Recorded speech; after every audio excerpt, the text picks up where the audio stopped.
बिस्मिल्लाहिर्रहमानिर्रहीम अस्सलाम वालेकुम। क्या हाल है आप सबके? उम्मीद है आप सब लोग जहाँ भी हों खैर आफ़ियत के साथ हों, आमीन। तो मैं बिल्कुल ठीक हूँ अल्हम्दुलिल्लाह।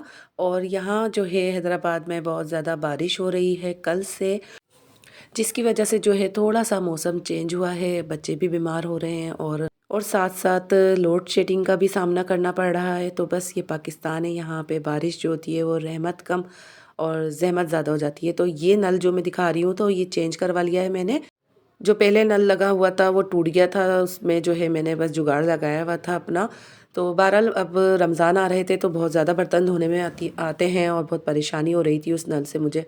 तो अब ये कि ये सहूलत हो गई है और हस्बैंड ने ये चेंज करवा के दे दिया है। अच्छा, अब जो है एक डीआईवाई छोटा-सा आपसे शेयर करूँगी अपनी कैबिनेट का, जो कि मुझे परेशानी होती थी बहुत ज़्यादा। मसाला जार जो थे मेरे बड़े वाले, जो मसाला बॉक्स थे, वो मुझे नज़र नहीं आते थे क्योंकि क्या होता था सारा कुछ आगे की तरफ जमा हो जाते थे मसालों के जार ना, तो पीछे वाले नज़र नहीं आते थे। अब क्या है इससे लगाने से 2 मैंने ये ब्लॉक जब लगा दिए थे पीछे की तरफ और उसके ऊपर हाइट देके मैंने जब वो वाले बॉक्स रखे थे जो बड़े थे, तो उससे काफ़ी सहूलत हो गई थी। मुझे वो नज़र आते थे वाज़ा हाइटेड होके, और उससे नीचे मैंने रख दिए थे उनसे छोटे हाइट के, और सबसे नीचे मैंने रख दिए थे जो छोटे-छोटे से हर्ब्स वगैरह होते हैं जिसमें कम सामान होता है, उस तरीके के हमारे पास अक्सर मसाला जो होती हैं छोटी-छोटी सी बॉक्स होती हैं, तो वो मैंने आगे रख दिए थे जिसके अंदर ज़र्दे का रंग होता है, छोटी इलायचियाँ होती हैं और बेकिंग पाउडर, बेकिंग सोडा, इस तरीके से जो छोटी-छोटी सी चीज़ें होती हैं वो मैं उसमें रख देती हूँ आगे की तरफ करके।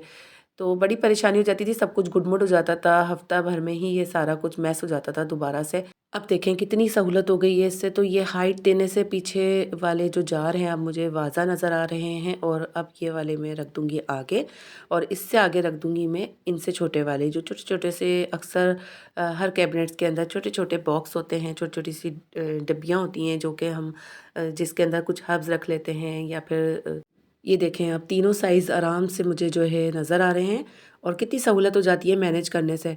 अब आ जाते हैं रेसिपी की तरफ। तो यहाँ जो है ब्रेड क्रम्स दिखा रही हूँ, तो जिस रेसिपी को आप बनाने जा रहे हैं तो इनकी ज़रूरत पड़ेगी। ये मैंने फ्रिज से निकाल लिए थे, कटिंग थी मेरे पास ब्रेड की। आलू जब तक बॉयल हुए थे तो मैंने पिज़्ज़ा ट्रे पे इनको ड्राई करने के लिए रख दिया था, तो ये गर्म थी और ये इस तरीके से ड्राई हो गए थे। उसके बाद प्याज मैं रख दूँगी रैक में।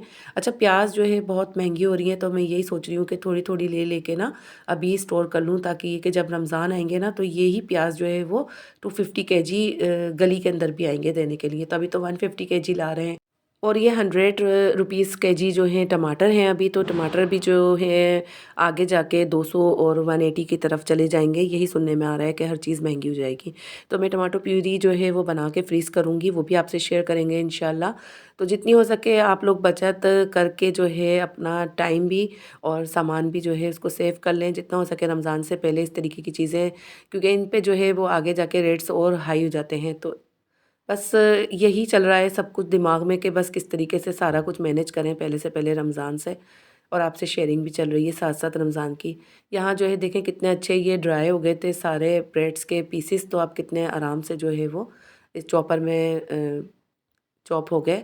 अब आ जाएँगे आलू जो मैंने मैश करके रखे थे उसके अंदर डाल दिया मैंने 1 टेबल स्पून नमक, 1 टेबल स्पून भुना कुटा ज़ीरा, 1 टेबल स्पून कुटा हुआ साबुत धनिया, 1 टेबल स्पून काली मिर्च, 2 टेबल स्पून हरी मिर्ची डाली हैं, और 2 टेबल स्पून भर के मैंने हरा धनिया चॉप करके डाल दिया है।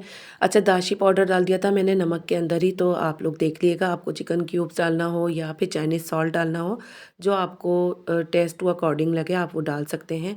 अच्छा, मुझे थोड़ा-सा स्टिकी सा लग रहा था बैटर, तो मैंने यहाँ पे एक ब्रेड डाल दिया है, ताकि ब्रेड का स्लाइस डाल दिया है ताकि ये ब्रेड जो है इसका मॉइस्चर थोड़ा-सा सोक कर ले, तो बस ये फिर बहुत बेहतर हो गया था बैटर। अच्छा, ऑयल लगा के हाथ पे आपने इसकी बॉल बना के इस तरीके से कटोरी नुमा बनाना है, ताकि हम इसके अंदर आराम से ईज़िली चीज़ रख सकें। चीज़ रखने के बाद जो है, अच्छा आपके पास मोज़रेला चीज़ हो तो आप उसे क्यूब्स में काट के रखेंगे तो ज़्यादा आसानी रहेगी। मेरे पास ये श्रेडेड चीज़ थी, तो बस ये इसके साथ बड़ी मुश्किल हुई मुझे इसको फिल करने में, क्योंकि ये मेरी फिंगर्स पे चिपक रही थी। तो बड़ी मुश्किल के साथ मैंने ये बॉल बहरहाल बना ली थी। आपके पास क्यूब्स हो तो आप उसको काट के बहुत ईज़िली ये बॉल बना सकते हैं, वो ज़्यादा आसानी के साथ बनेंगी। तो बहरहाल जो चीज़ मेरे पास थी मौजूद, तो मैंने तो उससे बना ली, लेकिन आप कोशिश करिएगा कि चीज़ को जो है चौकोर-चौकोर पीस में काट के रख लें, और इस तरीके से बॉल के बीच में सेंटर में रख के इसको गोल-गोल बना लेंगे तो बहुत आसानी से बनेगी, चीज़ बार-बार बाहर नहीं आएगी।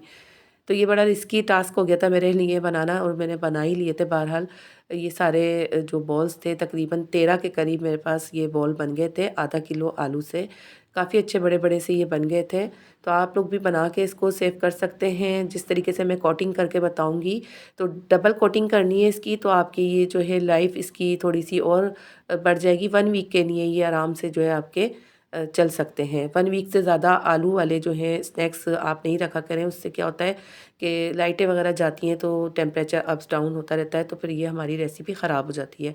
अच्छा, यहाँ पे जो है मैंने कॉर्नफ्लोर लिया है, कॉर्नफ्लोर में डिप किया है पहले मैंने ड्राई इनको, उसके बाद मैंने एग में जो मैंने पूरा बैटर बनाया हुआ था अंडों का उसमें डाल दिया है, उसके बाद ब्रेड क्रम्स में अगेन मैं डाल दूँगी इसको अंडों में, और फिर दोबारा ब्रेड क्रम्स की कोटिंग करूँगी तो डबल कोट हो जाएगा इसके ऊपर। तो उससे क्या होगा कि एक अच्छी-सी ब्रेड की कोटिंग सी लगेगी, ऐसा लगेगा जैसे ये हम ब्रेड रोल खा रहे हैं। तो बड़ी अच्छी-सी कोट आ जाती है इसके ऊपर। आपने इसी तरीके से डबल कोटिंग करके इसको 1 वीक के लिए आपने अगर इसको बना के रखना है स्नैक्स को तो आप रख लें।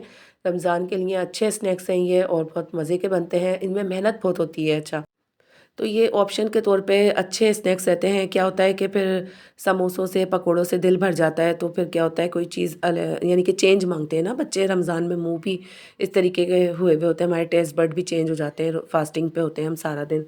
तो काफ़ी सारी चीज़ों के जो टेस्ट होते हैं वो हमें सारे एक जैसे ही आ रहे होते हैं। तो पकोड़ों से फिर मेरे तो यहाँ पे जो है पकोड़े मिड रमज़ान जो होते हैं स्किप हो जाते हैं, बिल्कुल बायकॉट हो जाता है उनका। तो फिर मैं इस तरीके के स्नैक्स वगैरह पर ही आ जाती हूँ, या तो फिर ब्रेड रोल बन रहे होते हैं मेरे यहाँ, फिर समोसे, रोल, स्प्रिंग रोल्स, या फिर ब्रेड वाले रोल जो होते हैं, क्लब सैंडविचेस वगैरह, लाइट लाइट खानों की तरफ आ जाते हैं हम। तली हुई चीज़ों से थोड़ा-सा पीछे हो जाते हैं, क्योंकि बहुत ज़्यादा ओवर ईटिंग हो जाती है और फिर नींद भी डिस्टर्ब रहती है, तो इस तरीके से फिर ये इन चीज़ों से दिल बहुत जल्दी भर जाता है फ्राई वाली। अब यहाँ पे मैं मीडियम टू हाई करके जो है ऑयल को गरम कर लूँगी, और फिर मीडियम फ्लेम पे इसको मैं एक तरफ से कलर आने तक सिकने दूँगी। फिर आराम-आराम से आपने फ़ोर्क की या फिर आपके पास कोई स्टिक हो उससे आपने इनको पलटना है। तो चम्मच बहुत ज़्यादा नहीं चलाना, एक तरफ से सिकने देना है, बहुत जेंटली हाथ से आपको इनको टर्न करना है ताकि ये अपनी एक ग्रिप पकड़ जाएँ। उसके बाद आपने इनको अच्छे से फ्राई करके कोई टेंशन नहीं लेनी है, आराम से उतारना है, कुछ भी नहीं होगा इनको। अच्छा, डबल कोटिंग का फ़ायदा ये होता है कि आपके जो आलू होते हैं ना, वो आपके ब्रेक नहीं होते और ना ही निकलते हैं। तो इस तरीके से आपने जो है ऑयल का टेम्परेचर रखना है और आराम-आराम से इनको सिकने देना है। बकाया कि 4 भी मैं इसी तरीके से फ्राई कर लूँगी, और ये तकरीबन 13 के करीब मेरी चीज़ बॉल जो है वो बन के तैयार हो गई थी, और मैंने तकरीबन ये 8 या 9 बना लिए थे, और 5 के करीब जो है मैंने इनको फ्रीज़ कर दिया था दोबारा से बनाने के लिए। तो ये बस ऐसे ही प्रिपरेशन दिखा रही हूँ आपको, ये कोई रमज़ान की तैयारी नहीं है। तो बहुत सारे लोग यही सुनने में आ रहा है कि यूट्यूबर्स को जो है वो बड़ी जल्दी है, बड़ा कोई शोर मचाया हुआ है रमज़ान का, कि अभी तो रमज़ान आने में 15 दिन बाकी हैं। तो हाँ, वाक़ई में 15 दिन बाकी हैं, लेकिन क्या है कि आपको दिखाने का मकसद यही है कि आप लोग मोटिवेट हों, आप लोगों को नए-नए आइडियाज़ पहले से ज़हन में आ जाएँ, आप लोगों को रेसिपीज़ शेयर करने का मतलब यही है कि आप लोग भी इस तरीके से अपने माइंड में रख लें कि भई ये चीज़ें भी बनानी है और पहले से बना के रख लें। अच्छा, वीडियो में जो है लाइट का इशू रहा है, क्योंकि लाइट नहीं है, लोड शेडिंग हो रही है बहुत ज़्यादा। 2 दिन से हमारे यहाँ लाइट नहीं थी। तो जी, करते हैं व्लॉग को यहीं पर ही एंड, और चीज़ बॉल की रेसिपी आपको कैसी लगी कमेंट बॉक्स में ज़रूर बताइएगा। छोटा-सा लाइक भेज दिएगा, और करते हैं वीडियो को यहीं एंड। जब तक के लिए मिलेंगे अगली व्लॉग में।